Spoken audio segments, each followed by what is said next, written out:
Encounter is brought to you by the Broome County Council of Churches, where we connect compassion with needs as we inspire growth with dignity. You'll find us in special places throughout the community. For those who remain hungry, provide meals. For those who are challenged, we build wheelchair ramps. We comfort those who are ill, minister to those who are confined, and we remain an advocate for change and understanding on behalf of every element of our community. Connect and inspire. Encounter the Broome County Council of Churches. Good morning and welcome to Encounter, sponsored by the Broome County Council of Churches. This morning I have with me Sister Joanna, who is from Hospice at Lord's. She's also going to be the director of Mercy House. Mercy House, okay, and that's connected with the Holy Family Church, which is located in Endwell. Could you kind of explain to us a little bit what the Mercy House is? Well, we researched. Father Rummel from Holy Family saw a need in the community, as hospices saw the need that there needed to be a home where the terminally ill could go. Based on really need, not necessarily money. You could have a family that has the money to pay for private services, but there was no family member could care for that person, or there wasn't a nursing home bed available. This would be an option to that, to have a home that is primarily and only for the terminally ill. Hospice involvement will be, this is the patient's home, and hospice goes to the patient's home. So hospice would oversee the medical care of that person in Mercy House, but Mercy House would be their home. We would have our own staff that would provide the loving, caring, and compassionate environment. Now, correct me if I'm wrong, but it's basically about the St. Casimir's. We bought St. Casimir's Church, and that church will be turned into a 10-bed home.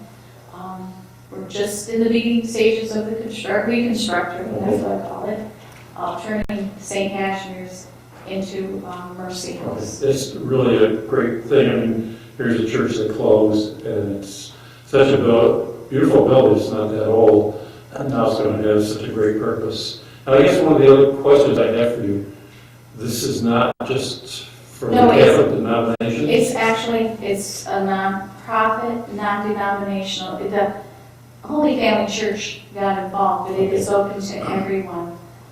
It's just open to everyone. Okay. So it's not under the Diocese of Syracuse. Okay. It really is a freestanding home for the terminally ill. Now, is there going to be like a board of directors? Oh, yes, there's a board of directors. Whenever you work with the community and start something like this, you do need oversight. So we have a board of directors. I'm sure in time we'll create an advisory board to that, but yes, it will be overseen. Okay.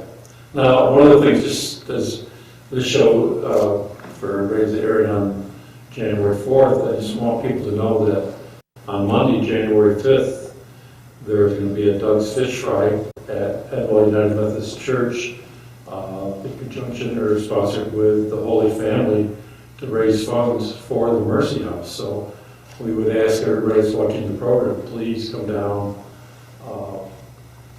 get your lunch, get your dinner. All the money is going to support the Mercy House. And we can get brochures to you so that they could see what Mercy House is. We're hoping to open in the spring of 2015, between April and May, more than likely. Okay. Now, I don't know if I'm going to hold up the brochure, but you can call probably the Holy Family.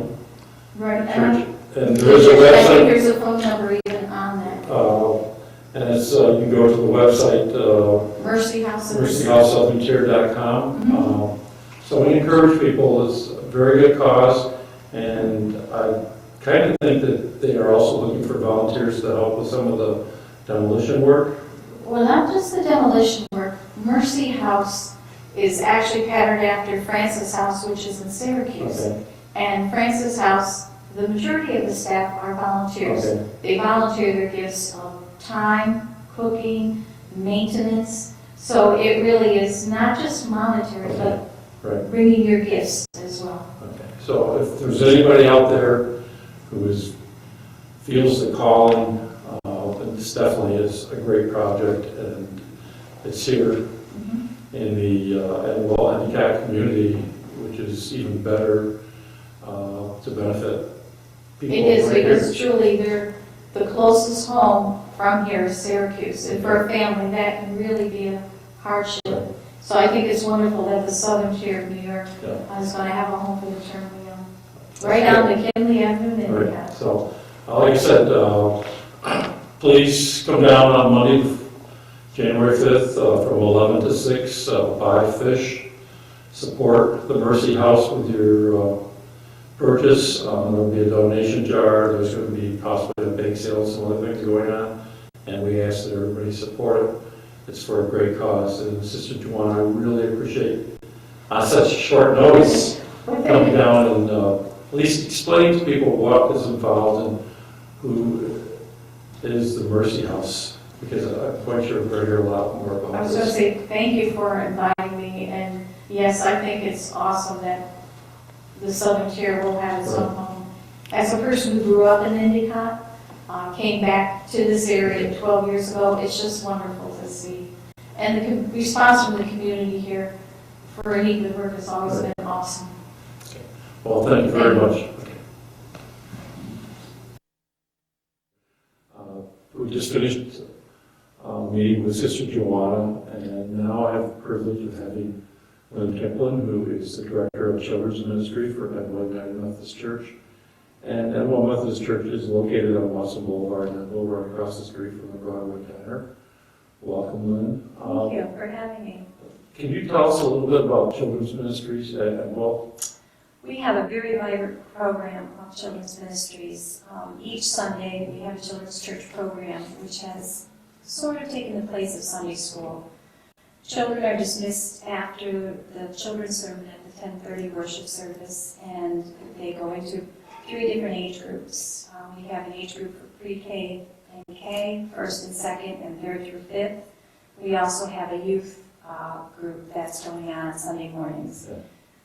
Children's Church, currently they're doing an Advent series that kind of wraps around an out-of-box Christmas. They're learning about the 4 weeks in Advent and lighting the candles of peace, hope, love, and joy. When Advent is over, they will resume the story, which is a 31-week curriculum series that the children are learning along with the entire congregation. Even the Sunday morning sermons go along with what children are learning in Children's Church. I have a great support team. I have 22 teachers right now that are on a rotation. They only teach once a month, and it's been wonderful. The growth of the program, we currently have about 30 children each Sunday that is attending the Children's Church and Youth program. Is there anything else? Kind of, I guess you're saying you have 22 teachers, but all 22, it kind of rotates so that it's... Correct. Right. They only teach once a month, Okay. and they rotate. They are assigned. They're on a team. Each team teaches, either Team 1 teaches the first week, Team 2 the second week. And I found in the past that it prevents burnout from teachers, and the teachers have a whole month to put in their creativity into one lesson a month. Aside from Children's Church, we offer family events. Currently, we're working on the musical, and then we have other events throughout the year to keep families in the community and the families within our church active and pulled together. That's good. Now, I guess I know you had a very successful summer program. Can we just talk a little bit about that for a minute?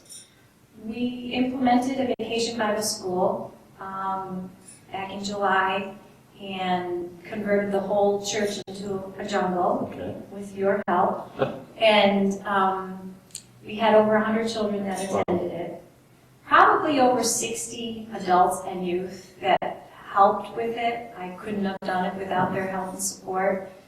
And it was wonderful. The spirit was here. The kids had a ball. We purchased a water slide and they enjoyed that. There was a lot of just fun and activity and a lot of smiles and laughter, and that was great to see. Now, we were kind of talking about the numbers.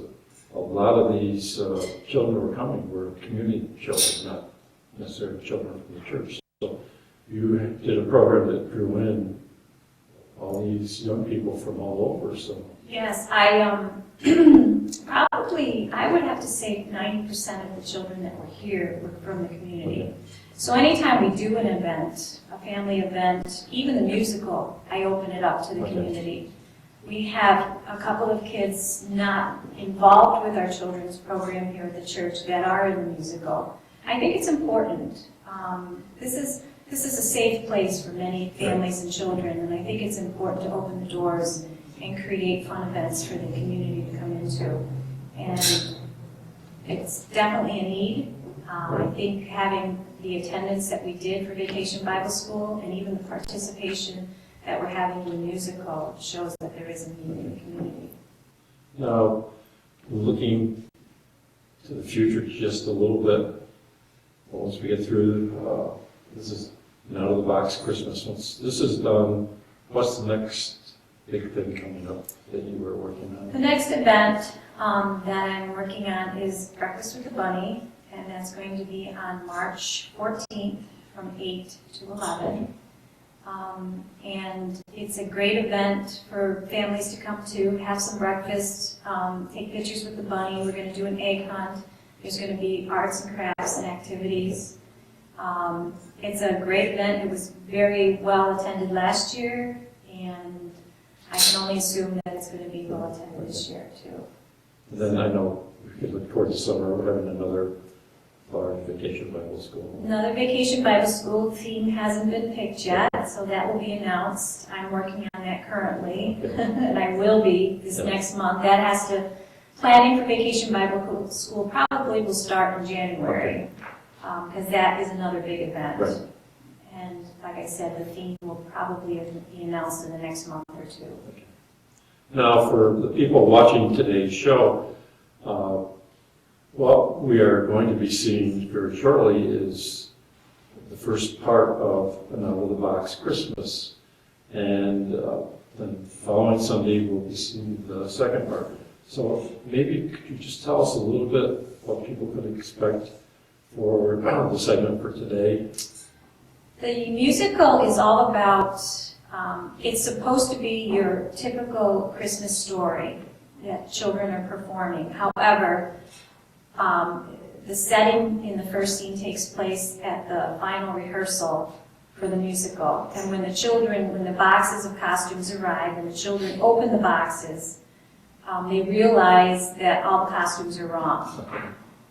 Instead of the wise men costumes, they had cowgirls, and instead of shepherds, it was pirates.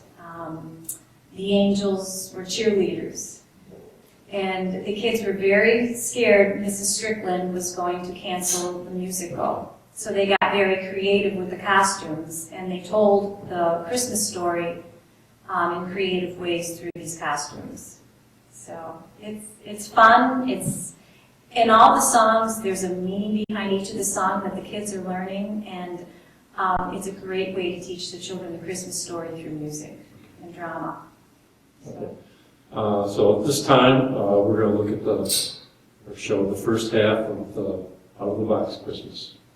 Thank you for Thanks for sharing. having me. Okay.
break a leg. Now, Gabby. Yes, ma'am.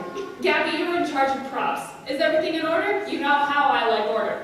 I'm about to open the box right now, Miss Strickland. Good, good. I'm going to run upstairs and check on the lighting for the manger scene. Samantha, be a dear and go check on the costumes. They just arrived and I can't wait to see them. Yes, Mrs. Strickland, right away. Oh, costumes. Oh, be careful, Samantha. Don't really break a leg. You didn't order the ones I told you to, didn't you, Samantha? Yes, Mrs. Strickland, I made a list and checked it twice. Perfect. It's all going to be so spectacular. Now, I'll be back in 5 to have a look at them. Gabby and Samantha, have at it. Last year, Dusty and I were on the sheet, but we paid our dues. We got promoted. We're wise men. Yeah, with ropes and crowns and camels. Oh, we can top that. We got to be angels. With halos and sparkles. I'm not seeing any halos. I ordered halos, I'm sure I did. Maybe you did, but look. I want my big old crown. Do you see it, Gabby? What about my shepherd's staff? Is it in there? Oh, no! This is bizarre. This is berserk. How in the world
here work with me. We just need to have the wise men following the star. That's the important part.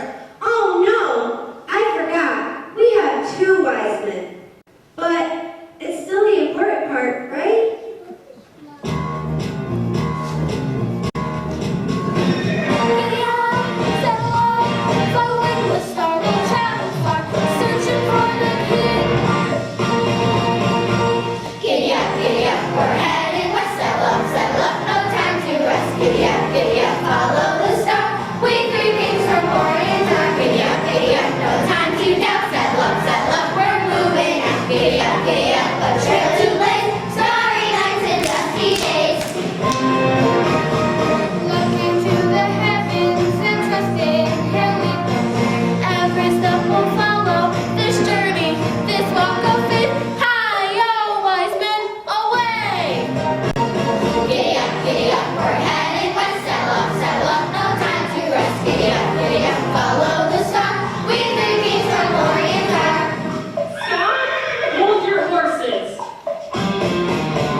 And they both sleep under starry skies. Only difference is, Cam was built in the saddle.